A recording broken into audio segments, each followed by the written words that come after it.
बिस्मिल्लाहिर्रहमानिर्रहीम। अस्सलाम वालेकुम दोस्तों, आज मैं आपको टाइटैनिक जहाज़ के हवाले से एक बड़ी दिलचस्प किस्सा सुनाऊंगा कि जब टाइटैनिक जहाज़ डूब रहा था तो उसके करीब 3 कश्तियां ऐसी थीं जो उस वक्त उसको डूबने से बचा सकती थी। सबसे पहले एक कश्ती जो उससे तकरीबन 7 मील दूरी के फासले पे थी, उस जहाज़ का नाम सैमसन था और उसने वो सफ़ेद शोले हवा में बुलंद होते हुए देखे थे जो टाइटैनिक जहाज़ से फायर किए गए थे, जो कि इंतहाई ख़तरे की सूरत में फ़ायर किए जाते हैं ताकि आसपास पानी में मौजूद अगर कोई है तो वो इस ख़तरे को भांप सके। लेकिन सैमसन जहाज़ इतना करीब होने के बावजूद भी टाइटैनिक की मदद को नहीं आया। उसकी एक बुनियादी वजह ये थी कि सैमसन जहाज़ में मौजूद जो लोग थे वो गैर कानूनी तौर पर कीमती समंदरी हयात को स्मगल करने की कोशिश कर रहे थे और वो ये नहीं चाह रहे थे कि हम टाइटैनिक के करीब जाएं और हमारा गैर कानूनी धंधा पकड़ा जाए, लिहाजा वो टाइटैनिक से दूर चले गए। सैमसन जहाज़ हमारी ज़िंदगी में मौजूद उन लोगों की रहनुमाई करता है, उन लोगों की नुमाइंदगी करता है जो अपने गुनाहों में डूबे हुए होते हैं और आसपास किसी की मदद से गाफिल होते हैं और अपने गुनाह को छुपाने की कोशिश में लगे रहते हैं। दूसरा जहाज़ जो टाइटैनिक के करीब था वो तकरीबन 14 मील की दूरी पे था और उस जहाज़ का नाम कैलिफोर्नियन था।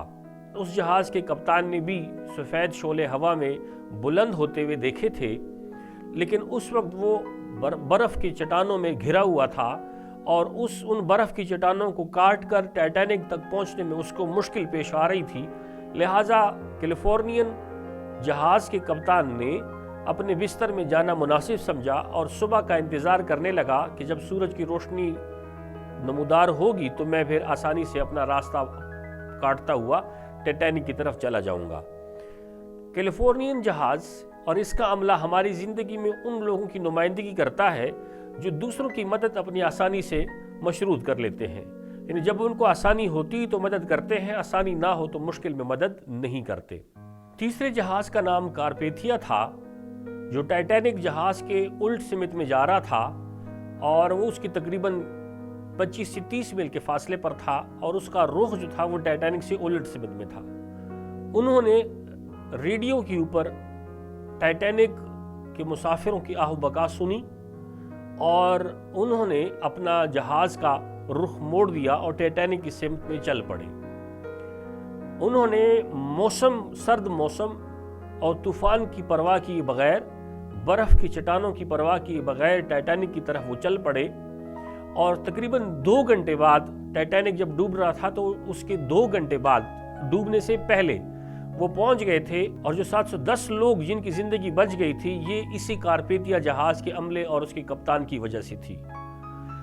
दोस्तों, कारपेथिया जहाज़ के कप्तान आर्थर रोस्टन का शुमार बरतानवी तारीख के बहादुर तरीन कैप्टन्स में होता है और इसी वजह से उनको बहुत सारे सिविल्स और मिलिट्री अवार्ड भी मिल चुके थे। आपकी बहादुरी की वजह से 710 लोगों की ज़िंदगी बच गई। ये उन लोगों की नुमाइंदगी करता है हमारे माशरे में कि जो मुश्किलात को, मुसीबत को, तकलीफ़ को नहीं देखते और लोगों की मदद के लिए चल पड़ते हैं। और हमारे माशरे का बयार इन लोगों की वजह से ऊंचा है जो तकलीफ़ के बावजूद दूसरों की मदद करते हैं। माशरे में सुकून इन्हीं लोगों की वजह से है। अल्लाह हमें मुश्किलात में घिरे हुए लोगों की मदद करना नसीब फरमाए। आमीन। जज़ाकल्लाह।